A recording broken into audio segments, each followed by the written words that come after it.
Hello, everybody. How's everything going today? Hello. This is Recoptopia episode 52. Mhm. And today we'll be doing Master and Commander Far Side of the World. Once Mhm. again, welcoming in people who are watching us on a Tuesday on Twitch and YouTube. Hello, everybody. Thank you for coming out and chatting while we talk. This you are hearing me talk. How you doing today, Jeremy? I'm doing outstanding. And how about you? I am doing great. I can't wait to talk about this movie today. Me too. But do you have any small recommends for us today? I do. I'm very excited about my smalls today. Mhm. I had seen scenes, bits and pieces of this movie, but I'd never watched it from beginning to end.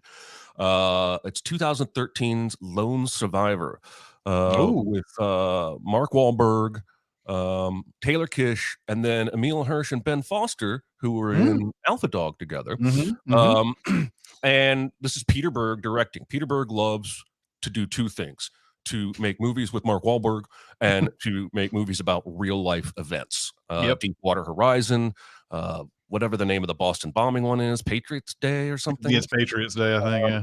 I'm not a huge fan of those two movies I just named. Mhm. Peter Berg, of course, made Battleship, which I'm not a big fan of, but I think he's Yeah. a capable filmmaker. He made Friday Night Lights. And Lone Survivor impressed me. I was pretty riveted. It's a true story of 4 Navy SEALs in Afghanistan who are scouting out a village where they think this guy is that they want to bomb. And while they're kind of camouflaged on the mountainside, some goat farmers come upon them. And instinctively, they draw guns. And then they have this huge debate about what do we do? Because if we let them go, they're just going to go tell the Taliban down at the bottom of the mountain that there are American soldiers up here and we're dead. But we can't kill them. That's immoral. And they basically debate that for a while, decide to let them go. And one of them does indeed run down the mountain and tell the Taliban that there are 4 American soldiers up on top of the mountain. And the rest of the movie is them trying to survive. Mhm. And the title suggests that they don't all make it. Right. And I would say it is brutal in that there are many scenes of them falling off parts of the mountain and landing on rocks. Many. There's one scene where the only option they have is to throw themselves off of a cliff and land on rocks. And the movie doesn't flinch about that stuff. Anyway, that's my recommend. I was pretty riveted. I'm not always the biggest fan of Peter Berg or Mark Wahlberg, but it is based on a true story, and that kind of made it extra compelling to me, and I enjoyed it. So there you go. I don't think I've seen any of these Peter Berg, Mark Wahlberg movies. And it's weird. Like, I feel like I know what those movies are before I even watch them. And it is wrong of me to assume what those movies are without even seeing them. But none of them appealed to me in any way. And I don't know why that is. I mean, I feel like I've seen Deepwater Horizon, but I think it's just because there's so many of these movies. Yeah. But yeah, when this came out, I was like, oh, okay, Peter Berg, Mark Wahlberg. Okay, I don't want to really watch that. But if you like this one and you said that the other two didn't float your boat, maybe I'll give this one a look. Yeah, I mean, it gave me vibes of. It's way better than that fucking Owen Wilson Rescue Me from Behind. Oh, Behind Enemy Lines is the name of that movie. I almost said yeah. And I don't know if people regard that movie very well, but when it came out, I remember it got a decent reception. It's just way better than that. And I do see some chat, some negative Mark Wahlberg chat, and I want to tell you that is totally acceptable if you want to be that way. He has done some horrible, horrible things. However, I used to also avoid his work and call him a nasty person until I learned that the chief person he had wronged as a teenager had forgiven him. And he has tried very hard to make amends for at least that act. And if the man against whom the crime was committed is willing to move past that, then I decided I'm not going to be angry at it anymore. But that is not to say you can't be angry at him. Yeah, exactly. There you go. Exactly. Okay. So I'm late to the party on this one, but everybody was talking about this series, and I decided to catch up on it, and it's The White Lotus. Ooh. And so I did not. I'm glad I went in not really knowing what this series was about whatsoever. I just knew people were talking about it, and they were, you got a lot of like Jennifer Coolidge love and Aubrey Plaza love and things like that. So you'll be surprised if you haven't watched The White Lotus like I did, and you start the first season, you don't see any Aubrey Plaza there, because the first season's is a cast is only for that season, essentially. Oh, okay. Now Jennifer Coolidge does cross over into the second season, but she is the only one, I believe. Interesting. And John Grease, who plays a character that's like becomes her husband later, sort of transfers over to the second season. But the first season it's about this hotel that all these rich people go to, and the very first episode of both seasons start off with you knowing that somebody in this world is going to die. Don't know who it is, and I don't know if a term has been coined for this, but I tried to say this on a recent behind the scenes thing, and it hasn't come out yet, but who dies it is what who dies it. It's also a who done it, though, because you don't know exactly who's going to be killing whom in the movie, or in the show. But you just follow these people's lives, and there's like all sorts of reasons why any one person might kill another person all the way through it. And these rich people, especially certain ones, are really awful people. They're really bad. Like, I guess they try in their best way to seem like nice people for the most part, but they're not very, very good people. The first season has Connie Britton, Steve Zahn, has Sydney Sweeney as their daughter. It has Alexandra Daddario is in it.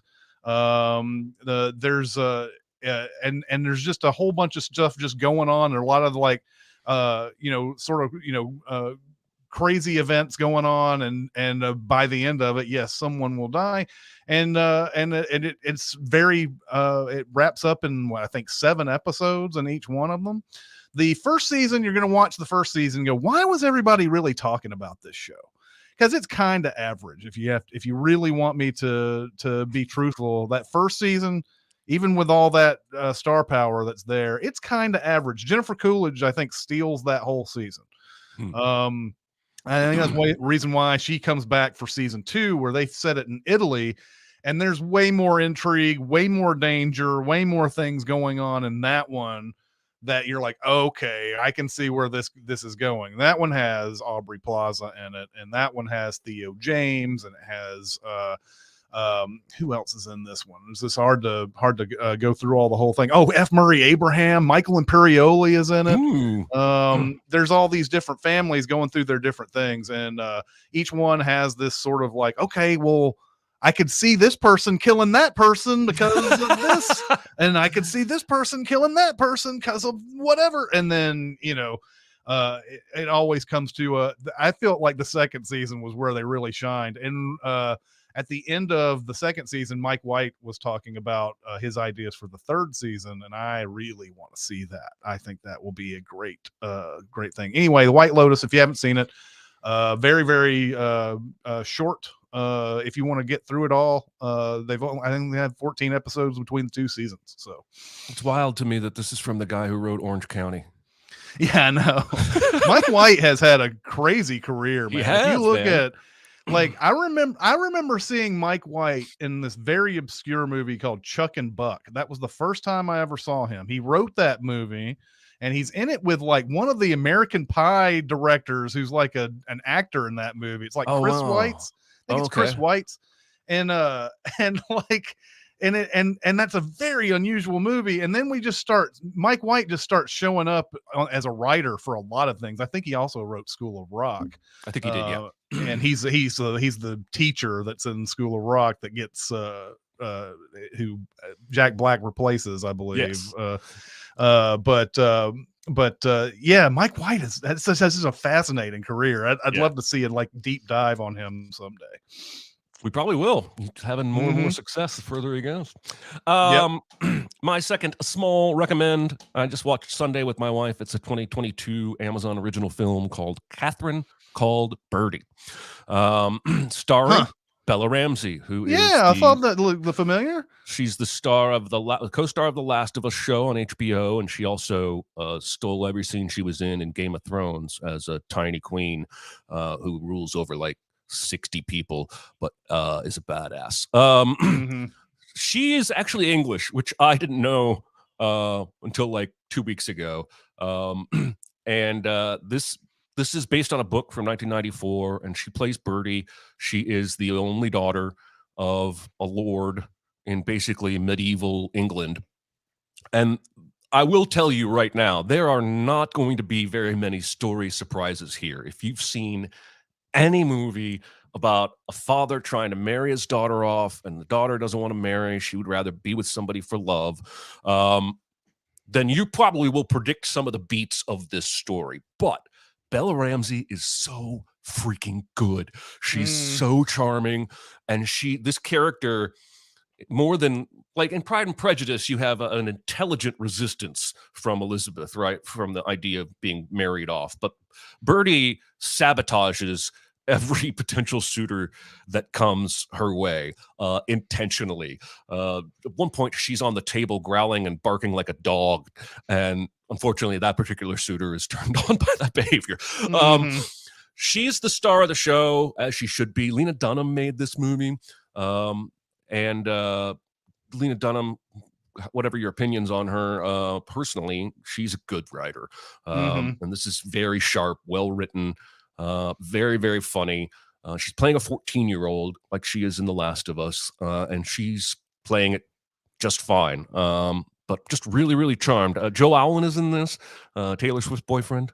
And then an actor named Andrew Scott plays her father, and I had seen him before.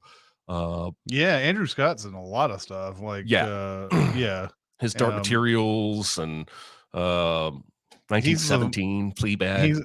Isn't Andrew Scott he's the voice of one of the people on the phone and Drive? Maybe he is. Well, I mean, that's not the only. I mean, he's in a lot of things, but like, that's him. He's the guy who Tom Hardy is talking to and telling him to do the pour and all that. That's who's on the other end of the line of that in Drive, and not Drive.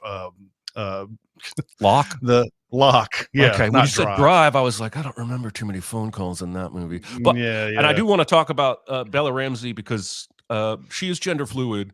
But she said in an interview 2 weeks ago, she doesn't give a damn what pronouns you use. And Wikipedia is using she. So that's the reason that I was going with that. And if I see her say that she prefers they, them, I will absolutely do my best to change my language there. Yep.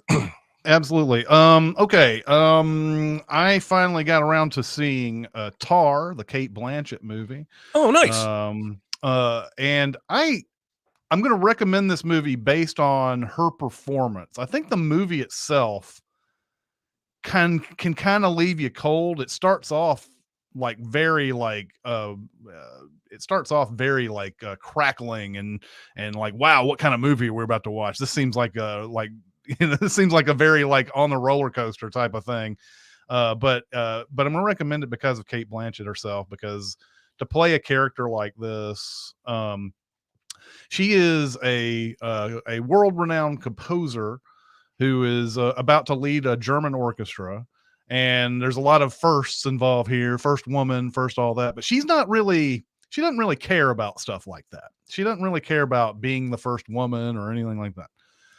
In fact, a lot of her character has to do with whether or not you should consider the identity of a person when you're considering their work as a composer. And there's a full scene here. Now, I don't know how much this will piss off certain people or whatever, but like there is a guy that she's trying to teach. I think this is at a Juilliard class or whatever. And the guy in the Juilliard class is like, I don't respond to some of these composers because this guy was a cis white male who was, who was married and had 13 kids and blah, blah, blah. He talks about all these composers as far as their like who they were and what they were about. And she tries to prove to him that it doesn't matter what this person's like life was like. Does their work, sort of hold up on their own and everything. And she ends up like just devastating this dude in a really asshole manner, by the way. Nobody comes off looking good in this scene or whatever, but as it goes through her sort of the way she is and all that, she's taking command of this German orchestra, and there's a lot of politics involved. She's married to this woman, and they have a kid, and it seems like Lydia may cheat on her quite a bit, but they have some sort of love for each other, and they know, and they want to do what's best for the kid and all that type of thing. But there's a lot of politics involved in this orchestra, even and either perceived politics or real politics or perceived favoritism in certain cases, or real favoritism. And so there's an assistant that she has that wants to have this assistant conducting job. She's doing everything she can. She's basically a Smithers to Tar, and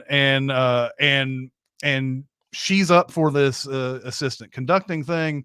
And at a crucial moment, Tar doesn't give her that job, tries to try out for other people and stuff. And she constantly pisses people off this way. And it gets to the point where the movie takes a turn where you're like, I don't know if I really, really wanted it to get to this point. Like this is not the arc that I was expecting out of this movie. Has a lot to say about, I guess, cancel culture in today's world or whatever. So I don't know what your personal opinions are on cancel culture or anything like that, but that's what the movie is about. Sure. Is about what happens when somebody, even if it's perceived that they are acting inappropriately or whatever, that they can be like, their career might possibly get ruined because of it and like that. But watch the movie not because of any kind of politics that are involved. Watch the movie because Cate Blanchett is fucking amazing in this. It is one of the most dynamic performances you'll ever see. A lot of like little weird quirks that don't like show up constantly in an annoying fashion. Just every once in a while there'll be a quirk, and like, I think a lot of movies, a lot of performances, a lot of times they'll lean into the quirks, and so that so that it'll be like something like you're always remembering that character for. Look at how many times Cate Blanchett just absolutely just somehow nails some. She has what has to be pages of dialogue at some points, and just goes through all this stuff with a bunch of history and names and things like that. And she's got references that like I went completely over my head as far as the music industry is concerned and everything. I had no idea who she was talking about most of the time, or what reference she was making. But watch the movie because of Cate Blanchett. It's really good. All right. Awesome. That one's definitely on my radar, so I will try and check it out. All right. All right. So what is our big recommend today, Jeremy? It's a big recommend. It's Master and Commander. The title should have ended there. Far Side of the World. It's a mouthful of a title, and I don't know how much that contributed to its box office mediocrity. But this is a movie about a British naval captain in early 1800s, when Napoleon is basically ruling all of Europe except for England. And he is down around Brazil, and his most recent orders are to find this enemy ship called the Acheron, and either sink it, burn it, or take it as a prize. On this boat, he's got Paul Bettany. I'm going to say boat and ship. interchangeably. Naval people just get over that. Paul Bettany is his ship's doctor. He it's implied that he's had something disgraceful in his past, or that he has taken this post to escape something. He's also a naturalist who loves to observe and document animals and nature and insects. And there's also, of course, a full crew here. And it's fascinating to me how some of the crew they never get lines. You rarely ever see their faces. There's just like this whole level of crew that are there to serve the other crew. And I can tell you right now, I want no part of being on a boat in the early 1800s in the ocean. Even if I'm not being shot at or having brain surgery, the entire lifestyle looks miserable to me. There is, in the fog, one guy, a young guy who's on watch, thinks he sees a ship. And so they do the whole thing, and they get everybody up. Captain gets out of bed and comes up to the deck, gets his own spyglass out, and there's so much fog, you can't really see anything. And they begin to realize, oh, this is not a ship. This is just a young guy who made a mistake. And Russell Crowe, who's a good captain, says, you did the right thing. And then he's got this nagging feeling, and he looks back out over the water again with his spyglass and doesn't see a ship, but he does hear and see the orange pops of cannon fire, and they are immediately in battle. And it's the Acheron, the ship he's supposed to be finding. And they don't have any reason why that ship would be there right now. And there's a great scene where Paul Bettany says, maybe he was looking for us. And the battle doesn't go well at all. I'm surprised the ship can even float after this battle. They lose their rudder. They lose 9 men. And dozens others are injured. The Acheron is just a bigger ship, has more guns, and Russell Crowe's ship called the Surprise, when they did fire their cannons in this battle, didn't make a dent. They weren't able to pierce the hull of the Acheron. They do, however, get away by going into the fog and hiding, essentially. So then they're back on the road again, and surprise, surprise, pun intended, the Acheron shows up out of nowhere behind them and is pursuing them. And Russell Crowe kicks himself and says, that's twice he's done this to me, and I will not let it happen again. And here they just try and outrun him. And they put up every sail they've got on the boat, and Jack, which is Russell Crowe's character, he says he will even hold up our pocket handkerchiefs if we have to for extra wind. And you see the Acheron putting up more sails behind them and trying to catch them. And it's only nightfall that saves them. It turns to night. The Acheron is still behind them because they can see their lanterns, and they're still firing, just not quite in range yet. And Jack comes up with a genius maneuver to fake the back of their boat with a raft and a sail and some lanterns, and they time the turning on and off of the lanterns perfectly. And this kid who set it out there swims back, and then they make a hard turn and they go east. And the Acheron continues through the night following this fake ship. And then there's another great moment where Jack, the captain, goes, I think we've gone east far enough. Let's go due southwest right now. And just knowing the sea the way Kevin Costner in Waterworld did, he puts him directly behind his enemy, the Acheron. So the Acheron then decides to bolt for the Cape Horn, go around the bottom of South America, and that's apparently notoriously dangerous seas, and it's stormy water, and he pushes and pushes, and his men can barely take it, and the ship is flooding, and they're taking damage. And so finally, he's like, all right, let's just go around the storm. So they go down towards Antarctica, freeze their asses off with some snow, come back up around the storm, and that's when he announces his realization that the Acheron has gone to the Galapagos Islands, and they need to go to the Galapagos Islands. And when they get there, he's going to let his naturalist buddy explore this basically unexplored natural preserve, which will have dozens of species of things that have never even been documented. And I actually really love Paul Bettany's love of nature in this. It really comes across as something truly soulful for him. And of course, they get there and they find survivors from an attack that say the Acheron took off a few days ago. They take on the survivors because they're good people. But the captain changes his mind. We're not going to get on the islands. You can't go see your insects. We have to go after the Acheron because he's obsessed with killing and taking over this other boat and its captain. And in one of the goofiest things that could possibly happen, and it's so goofy it feels real, a crew member is attempting to shoot an albatross that's flying around the boat and inadvertently shoots the doctor. And there's like a Dr. Light on board, like a junior doctor. Who says, well, I can probably do this. I got to go read some books first, though. So they decide to go back to the Galapagos and get on land where it'd be steady.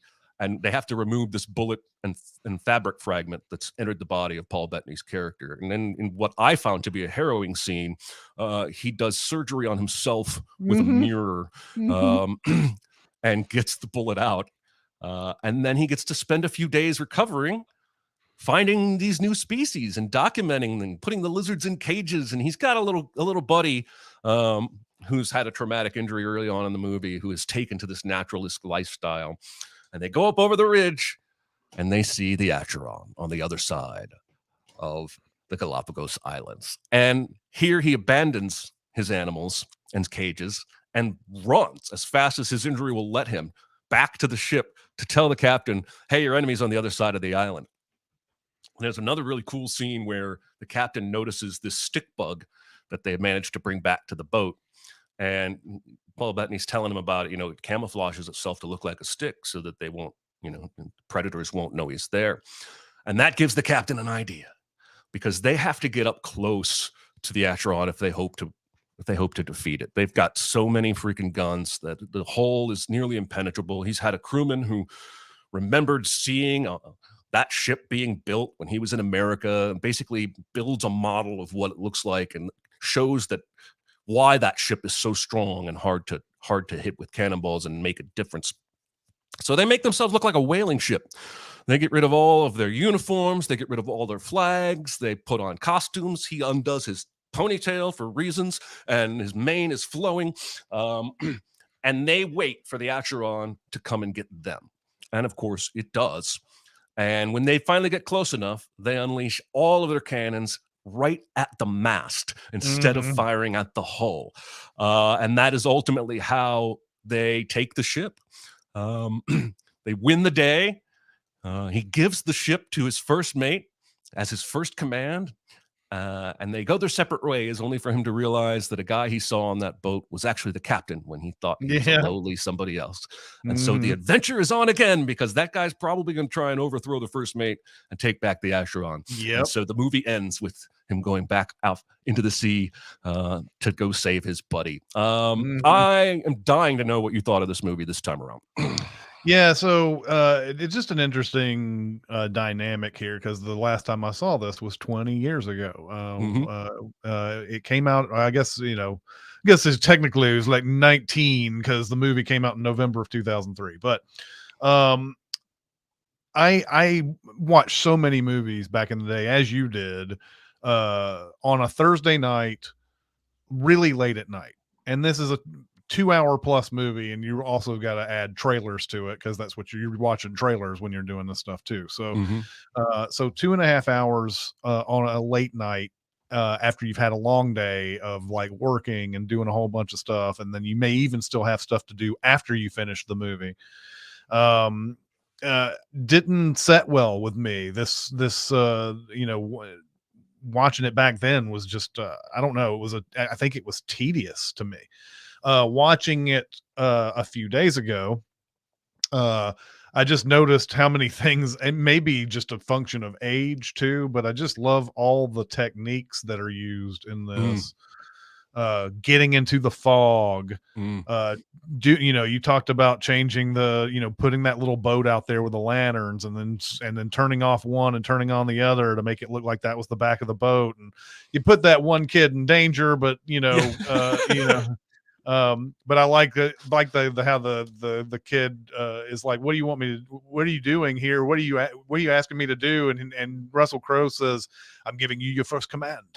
And so he goes out on this little boat to do this one little task. But the for me, the movie is another like great man versus nature type of thing. I guess you could say it's man versus man, but I think it's more nature than man versus man. Um, the main reason I say it's man versus nature is that we never really see the enemy captain during this entire time. In fact, it's very Moby Dickish in a way, Yeah. where the captain is going after something that seems kind of mythological in scope. Like we never really see who this Acheron boat is kind of like it's a different kind of boat than they've ever been used to. It's a bigger frigate than they've ever seen, and it's faster, despite its bigger size. So it's got a lot of this kind of like, it's really kind of a beast that's out there. And man versus nature, not just the fact that it's man versus nature, like, oh, we're like a man challenges the tornado, shakes fist at tornado. It's not like that. It's also man's inability to grasp what nature can teach them. And I sat there and, Paul Bettany is going through all these like different things about science and he is a Darwin before Charles Darwin, essentially, is what they're sort of making. I think they're saying here, this story takes place, I think, a year before Darwin is even born. I think the story itself from the book is 7 years prior, because I think the United States is actually the enemy in the books. Yeah, I think you're right.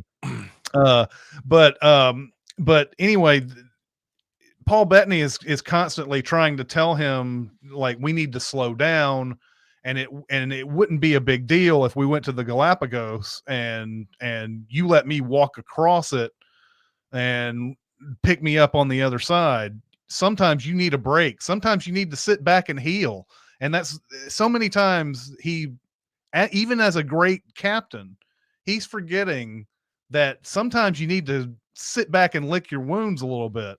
It bites him in the ass when he doesn't fix that mast. Yep. And later on, he tries to go full speed at the ship that is clearly faster than them, and it breaks the mast off, and it nearly drags them down. If it's not for the fact that they cut those ropes at the very end of it, right, they're sunk. So it's a tragic scene. Yeah, it really is. I know. There's the one guy who's out there who's the poor bastard who has to be left out to sea. And so, like, Paul Bettany is constantly telling him, looking at nature is not a frivolous thing. It's not anything that's it's not what you say it is. You're trying to equate war with you're trying to say war is better than, or is more important than, sitting back and looking at nature. One of the best parts of this movie for me is when the kid, after they get off of the Galapagos the first time, the kid gives him that beetle. And he says, you could have walked across the entire island without having run into it. Later on, when he is walking across the entire island, he discovers that bug and discovers that ship at the same time. One of my favorite parts of that movie, completely gives me chills thinking about it right now. How well that was plotted in. And there is a moment too where Bettany says something to the effect that I've always found that the interest in science and interest in war conflict with each other in some way. I don't remember the exact quote.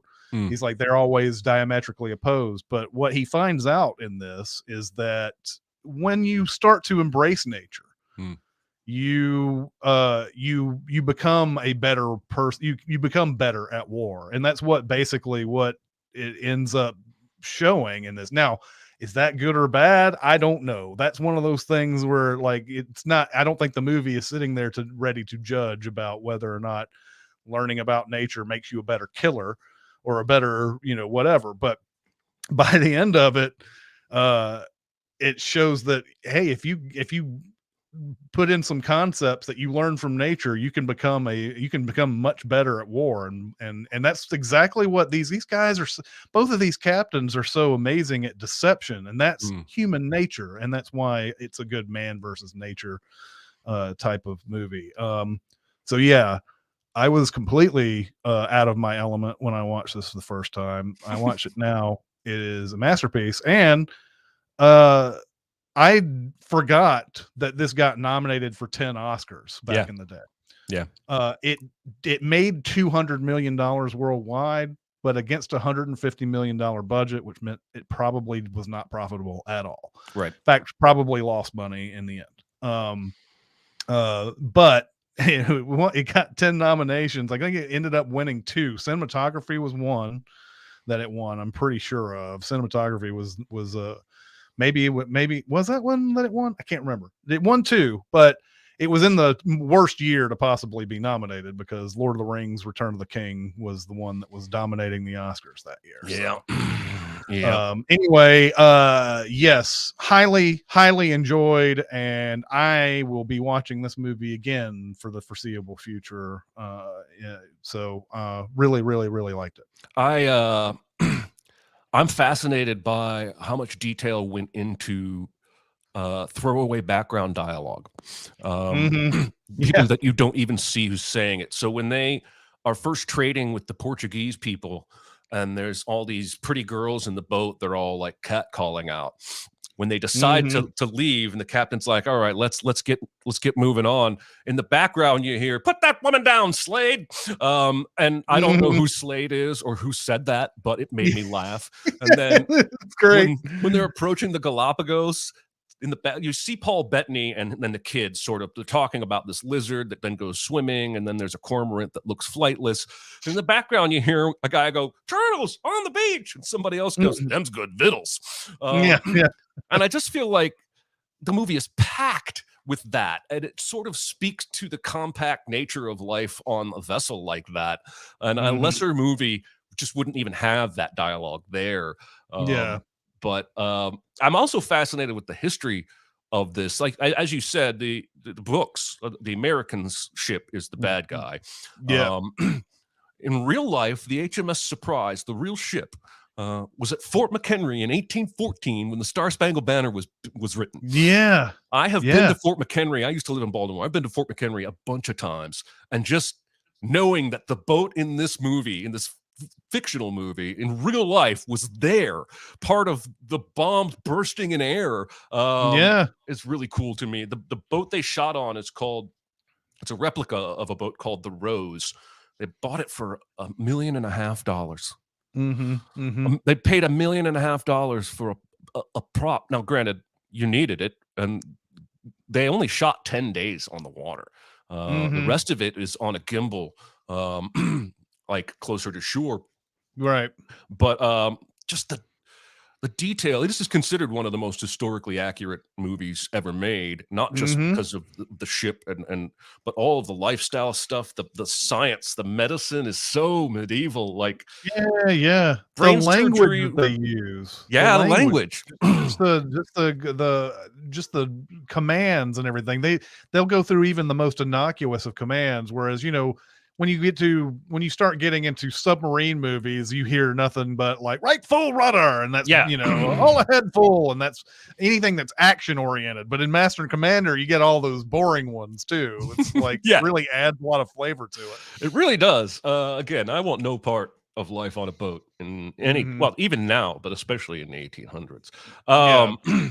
I love what's the one other thing I wanted to say? Oh, I just love the quote at the end when he tells Paul Bettany to name a shrub after me, something prickly and hard to eradicate. I just think that's a great line. That's such a great character. He's so complex. He does have seemingly the right motives, but does sort of let obsession creep in, Moby Dickishly, to coin my own phrase for the day. I'm so glad that you enjoyed it this time around. I liked it as much as ever, and I'm excited to see what the super secret surprise double feature is going to be for today. Oh, Okay, the double feature. All right. So I am looking over in the chat, and they've come up with a lot of excellent ones, especially things that happen on the sea and under the sea. And, Under the Hunt sea. for Red October has been mentioned, and Perfect Mm-hmm. Storm, and somebody joked Twister, and, I'm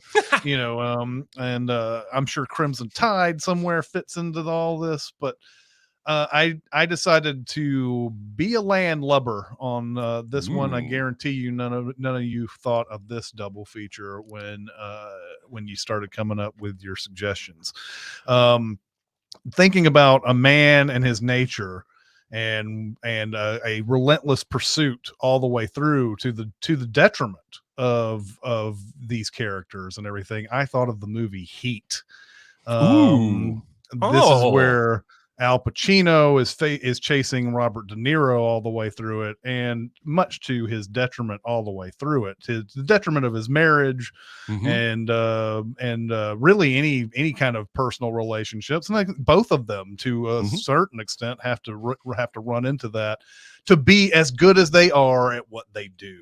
And this is a theme that we've seen in a lot of movies, where just the profession gets in the way of the personal life. And Al Pacino and Robert De Niro, how can you get better than that, right? So I felt like Heat was a perfect companion to this. If you watch these two back to back, you may not initially see that connection, but that was something that I thought of when I like that a ton. Like I had picked Wrath of Khan as my own prediction. Yeah.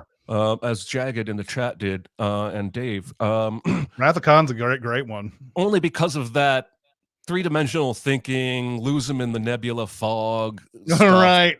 Really felt similar. But that Heat is a great call. One thing that bothers me about Heat is that Val Kilmer's character is just out there in the world fucking up, and he doesn't have any Robert De Niro's to look after him anymore. So even though he gets away, he's going to jail in 6 months. He'll find a way. Yeah. No, I think Heat is a great pick. Love that. All right, then. What are we going to watch next week for episode 53?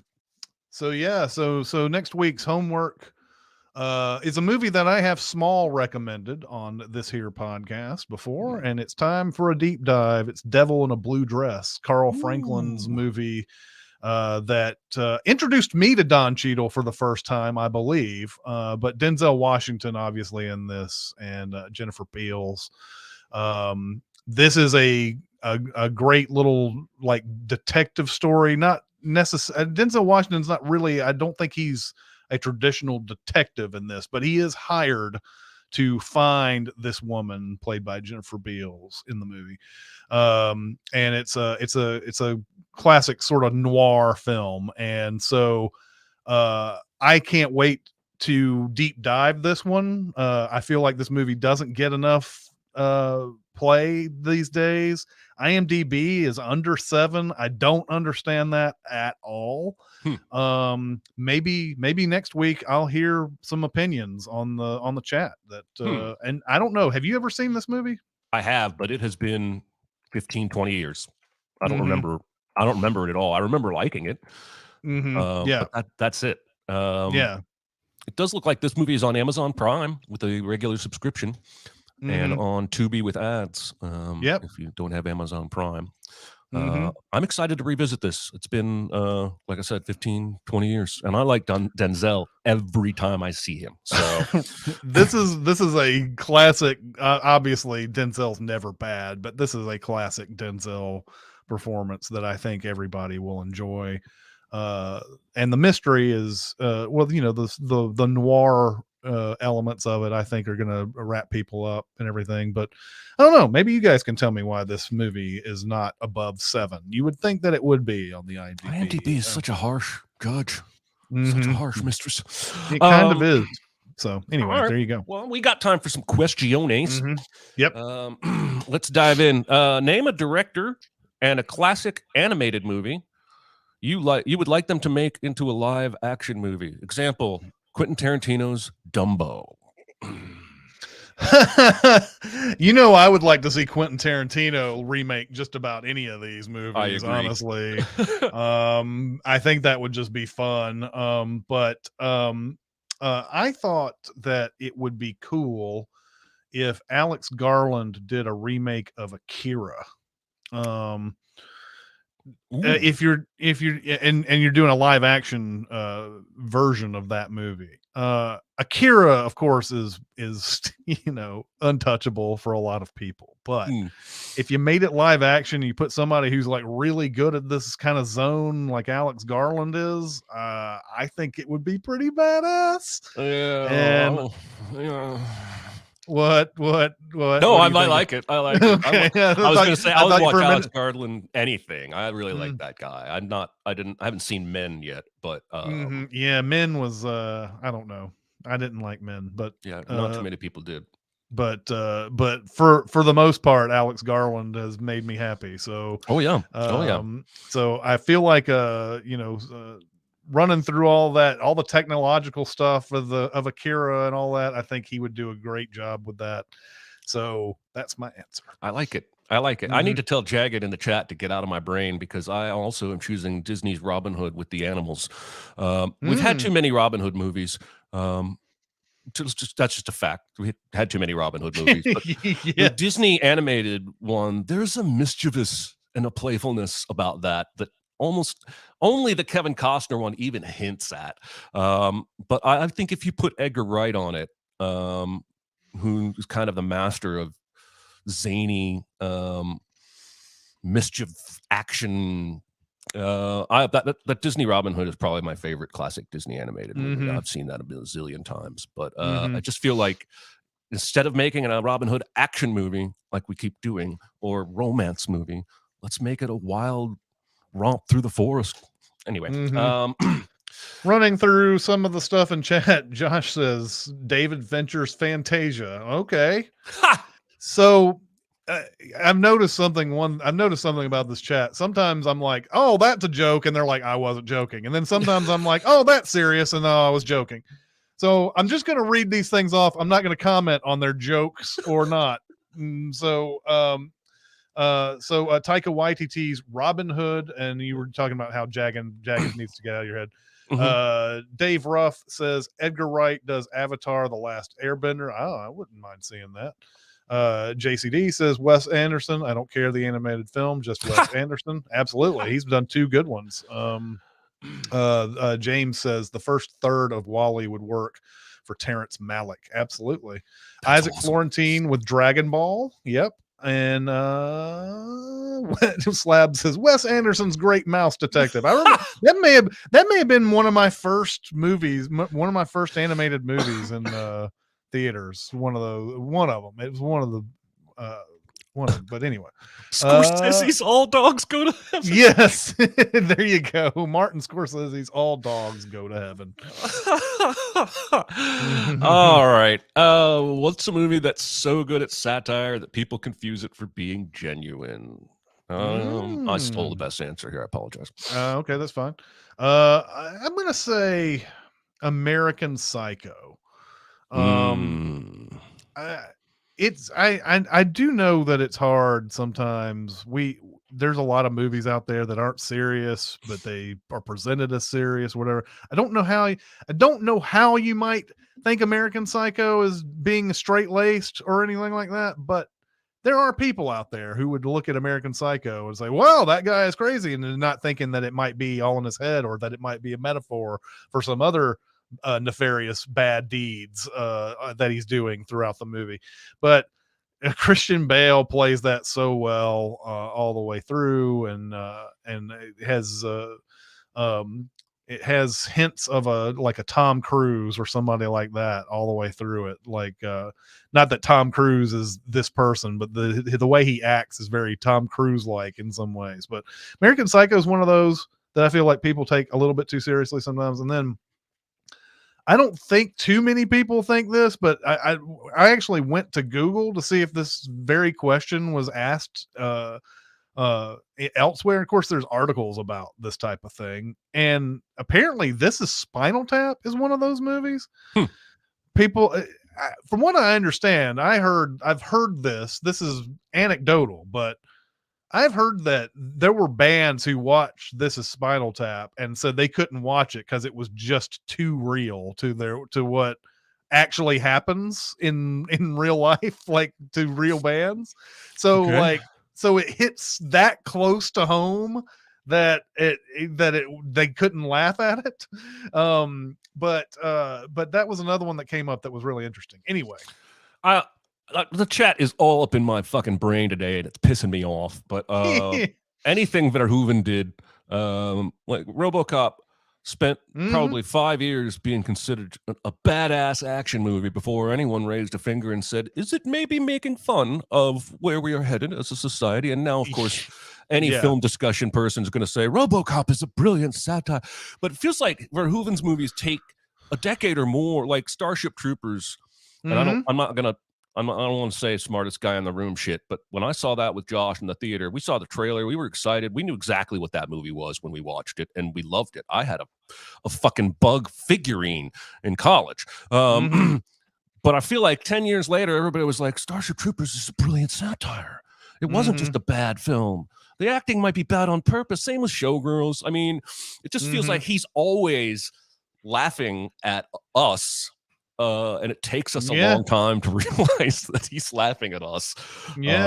Well, and Americans specifically, because this is exactly what, this is, try to find any reason to go to war, basically, is sort of the movie's theme throughout there. I had an interesting time writing sins for Starship Troopers back in the day, because you have to take everything that happens in that movie as over the top, exaggerated, but still close enough to home where it's like, oh man, I don't know. Is this, should I take pot shots at this? I don't know. So yeah, Starship Troopers is definitely one of those. I watched it. Now I was 20 years old when Starship Troopers came out.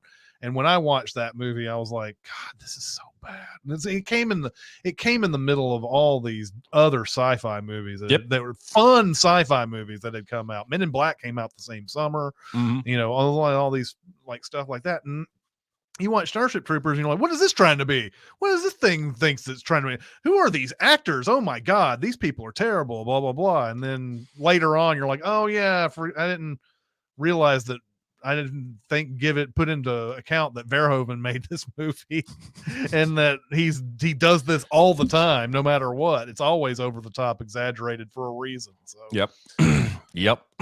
All right. Let's do another one and then we'll call it a day. Cool. I've seen it suggested that Oscar nominees should be reviewed 5 years after the award to see which wins hold up. If the other noms are more memorable and whether or not your views of the winner have changed. It would be pretty cool to hear your thoughts on the 2018 Oscar nominations 5 years on. I looked at the winners of the acting categories that year, and I'm pretty okay with who won. I do know that there are people who are constantly shafted, though, for nominations and whatever. But I thought more love for Hereditary would have been great. Toni Collette, especially.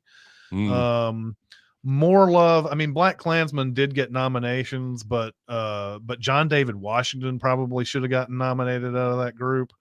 Adam Driver ended up getting nominated, which is fine. He's great in it, but I felt like John David Washington was doing pretty great in there as well. The Hate U Give is a movie that just didn't get any kind of traction, it feels like. In fact, I didn't see that movie until like 2 years after it came out, I think. But The Hate U Give would have been a great one. The Ballad of Buster Scruggs, which was basically a Netflix movie, but it had a theatrical run and it did get some Oscar nominations. Thought could have been another one that could have gotten a little bit more love from the Academy back in 2018. And another group that got nominated for Best Picture, I know which one you want out of this, but out of the whole group that was nominated, I wanted Black Klansman to win. I know there was no chance of it winning, but that's the one that I wanted out of that group that got nominated that year. But anyway, that's my 2 cents. That's on, good. 2018. Yeah, I still think Roma is the best picture of 2018 for me, as it was then. But one thing that stood out to me was Bad Times at the El Royale. Specifically, I feel like there were technical awards it could have been nominated for in terms of set design. And then acting, I think Cynthia Erivo and Jeff Bridges, maybe even more people in the movie, but at least those two were just crackling electric. And they got nominated for non-Oscar fringe-related things, but the Oscars showed no love to Bad Times at the El Royale. Yeah, and it's one of those movies. It's dark, it's comedy, it's whatever. It's never one that gets any love from the Academy, unfortunately, and that's too bad, because then 5 years later, everybody's like, "That movie was great. Why didn't that get more, attention?" Blah blah blah. Martial Arts Film Freak says Kubo and the Two Strings losing to Zootopia. That was that's a really bad miss on the Academy's part, and I'm going to guess that it's because most of the Academy members did not watch Kubo and they saw Zootopia, and Disney put on the full court press, and that's the reason why the Oscars are stupid a lot of times. I mean, every year they do this like anonymous interview with Oscar voter, and it's always like, oh, I've only seen 2 of these movies, and it's just, I mean, these are the people who are making the decision. We shouldn't give any weight to that awards show. And there's others who say Moana should have won over Zootopia, and Moana should have also beaten La La Land for song. I don't know about that, but that's definitely a good take on the 2018 I do love Oscars. I'm not a big fan of that weird ass fucking turtle song, but I'd otherwise adore the music in Moana. I totally understand that. That We Know the Way song. I hope it's called Weird Ass Turtle Song. It's not. I don't remember what it's called, but I didn't like Obviously not. It's Disney, but it would be great if it was just called Weird Ass Turtle Song. All right. Well, that's going to do it for this week. Next week's movie is Devil in a Blue Dress. Hope that you guys enjoy that one as we talk about it next week. But once again, thank you, chat, for coming in and making our show better for sure. You guys are always on point. So we will see you next week. All right, everybody. Bye.